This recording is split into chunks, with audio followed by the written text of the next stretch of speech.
अश्विन माह के बाद आता है कार्तिक का महीना। कार्तिक का महीना भगवान विष्णु को बहुत ही प्रिय होता है। भगवान विष्णु इस महीने जल में निवास करते हैं, इसलिए कार्तिक के महीने में सुबह जल्दी स्नान किया जाता है। जो इस पूरे महीने में कार्तिक स्नान करता है उसे भगवान विष्णु की कृपा प्राप्त होती है। इस महीने में भगवान विष्णु के साथ साथ माँ तुलसी की सेवा और पूजा भी की जाती है। अगर आप कार्तिक का व्रत करते हैं तो इसके भी कुछ नियम होते हैं।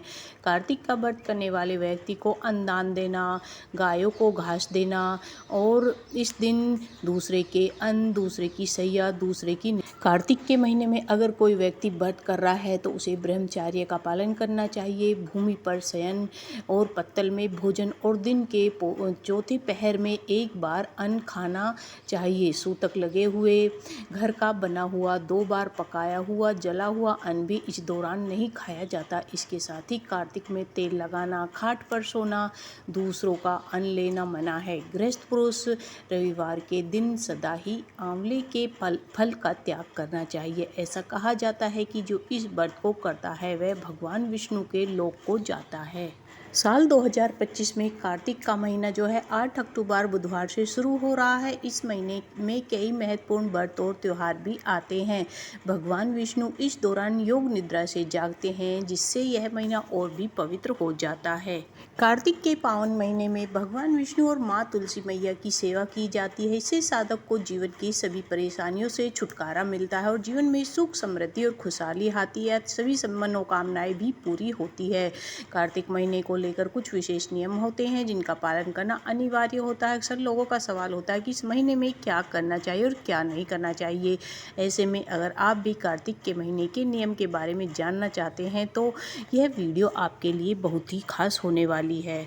कार्तिक महीने में शरीर पर तेल लगाने से हमें बचना चाहिए, लेकिन नरक चतुर्दशी, कार्तिक कृष्ण चतुर्दशी पर तेल लगाना शुभ होता है, इसलिए कोशिश करें कि इस महीने में तेल न लगाएं।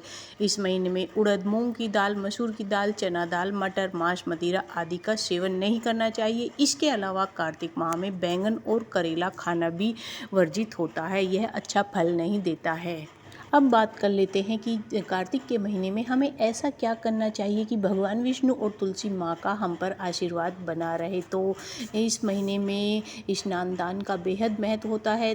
दान करने से चंद्र दोष दूर होता है। तुलसी का भी विशेष महत्व होता है। ज्योतिष के अनुसार अगर आप नियमित रूप से तुलसी मैया की सेवा और पूजा करते हैं और दिया जलाते हैं तो इससे आपको शुभ फलों की प्राप्ति होती है। इस महीने में इंसान को ब्रह्मचर्य नियम का भी पालन करना चाहिए। इसके अलावा कार्तिक माह में दीपदान का भी महत्व होता है। इस महीने में दीपदान, पवित्र नदी में स्नान करने से जातक को पुण्य फल मिलता है। इस महीने में अगर हो सके तो आपको बाल कटवाने से भी बचना चाहिए। इसके साथ ही इस महीने में पेड़ काटना, नाखून काटना, मांसाहारी भोजन करना वर्जित होता है। ऐसा करने से पूजा का लाभ नहीं मिलता है।